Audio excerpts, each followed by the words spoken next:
Yeah, I'm good. Why shouldn't I be talking to you lot? Right, okay, that sets an interesting scene ahead of what's to come, I'm sure.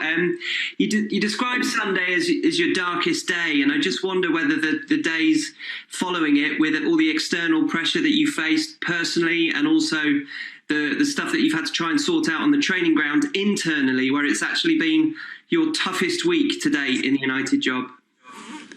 It's been a difficult week, of course. It's we've had to deal with the result and performance against Liverpool, which we know that wasn't good enough, and that's something that footballers have to deal with. That's why we're in this game, and you've got to look forward to the next game. Make sure you're ready for that game, and when you get to that game, sort it out what has been challenging and the problems earlier on. And we've had a good week on the training field. I have to say that.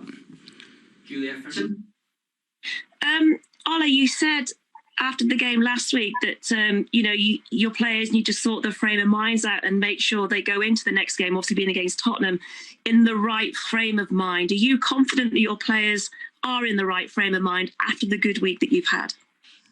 Well, we definitely, as I said, we need a reaction, and it's my job as well to put the players in the right frame of mind. That's I'm responsible for the reaction, for the result, for the performance, and we've worked on the pitch. We worked on everything that needs to be sorted for a footballer, and that's not just one bit. It's not just frame of mind. It's approach into the game, strategy of the game plan, tactics, technically. So we've had a good week, and I feel that the boys are ready for to give their best, as they always do.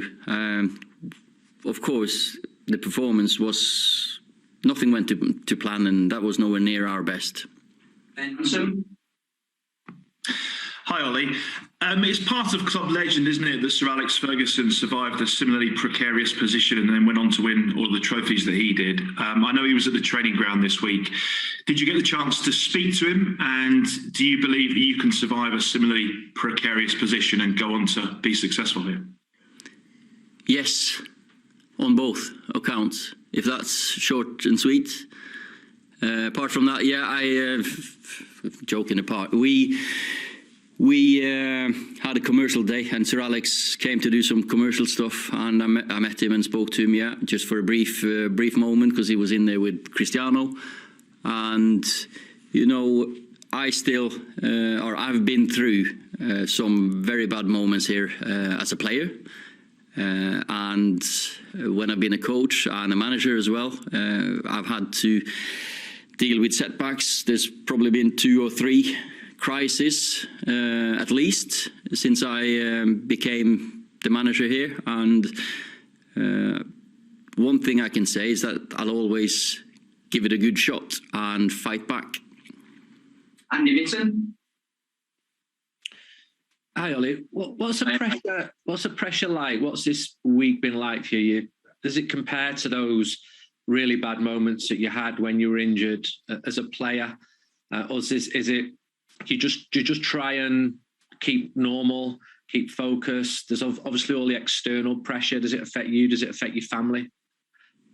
I think it affects everyone around, of course. I spoke about it last week. I think Mikel Arteta said something about what we have to deal with as managers in high-profile situations, and that's what we've gotten used to. For me, as focused as ever.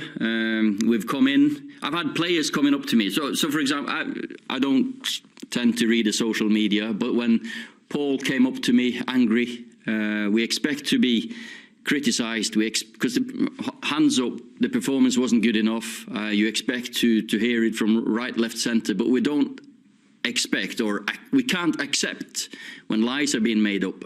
And Paul came to me and told me what he's put out on his social media account, and we're better than that as a group. The culture is better, the environment is better. We can't stand for, when it's blatant lies, they've got to stand up and say so.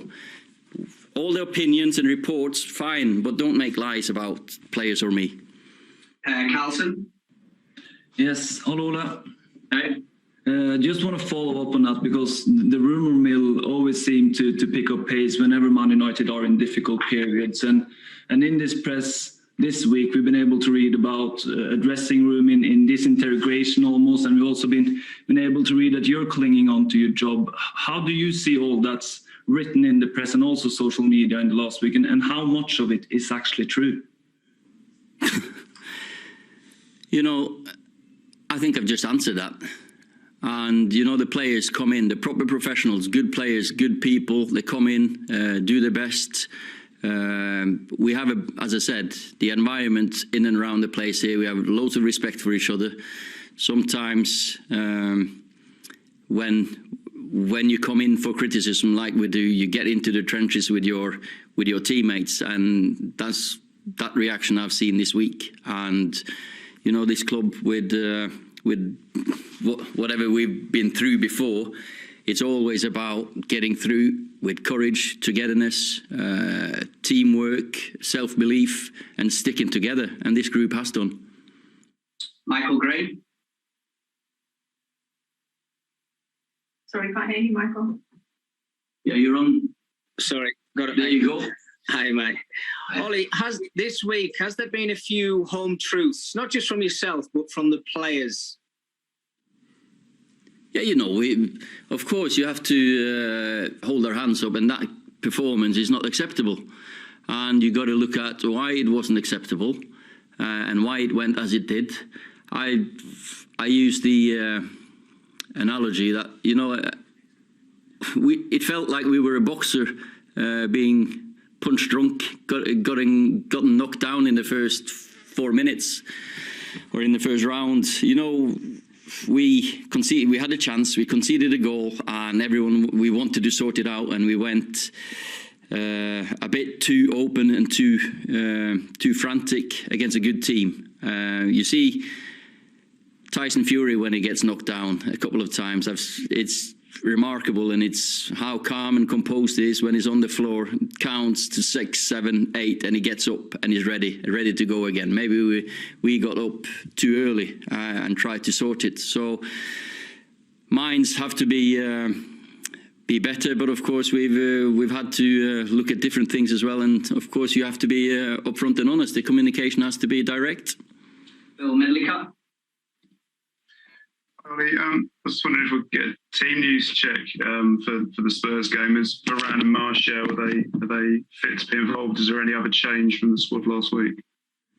Of course, Paul is suspended, but apart from that, it's a fully fit squad, and which is a very strange position to be in, to have 25 outfield players and 5 keepers training 30 men this week. So all fit.